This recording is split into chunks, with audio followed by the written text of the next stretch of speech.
You heard the whisper? Now face the madness. Let the madness begin. After lunch break, our teacher walked into class with a handful of small slips of paper. Stamps. She tore them up and handed one to each of us, saying, "Everyone bring 2 rupees tomorrow for this." Everyone nodded.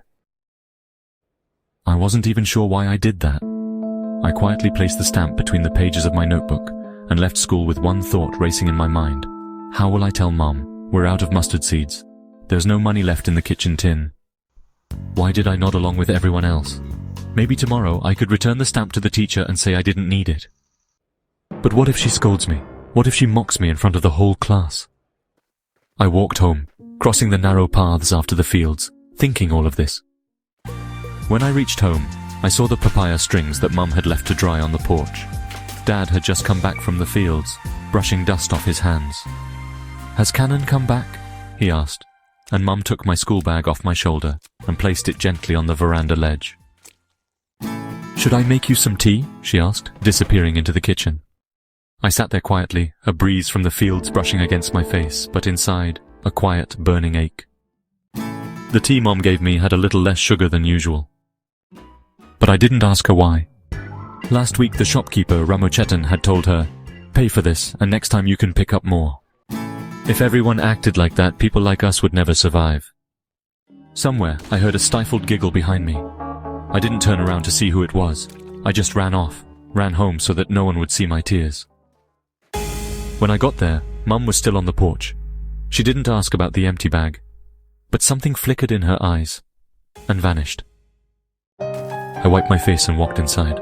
On the way, I looked at the photo of my father on the wall. If he were still here, maybe things wouldn't feel so heavy. The next morning, I didn't want to get up. I was scared, not of being late, but of the quiet, mocking laughter of my classmates. Would they giggle like Ramochetan too? I couldn't lie to Mom, and I couldn't stay home either without a reason. Before I left, I glanced at the little mustard container in the kitchen, hoping, just maybe, there'd be a 2-rupee coin hiding in there somewhere. I didn't open it. I knew there was nothing. When I reached school and the bell rang, I felt a tightness in my chest. After roll call, the teacher said, "Now, everyone who brought money for the stamp, come up one by one." Without thinking, I looked around. I was the only one sitting silently with my head down. "What's wrong? Didn't you do your homework?" the teacher asked. "Yes," I muttered. She didn't say anything more. The next student, Srikuti, went up with her 2-rupee coin, neatly tucked into her pocket.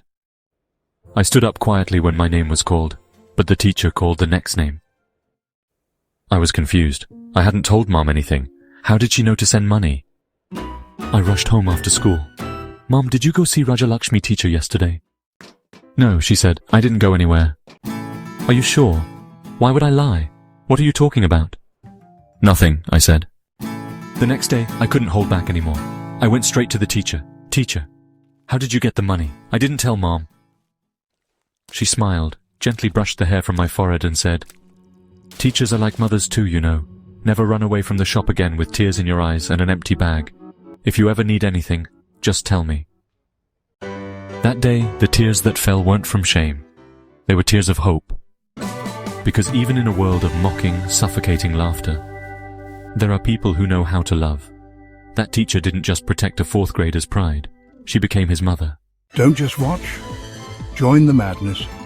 Subscribe and hit the bell before it's too late.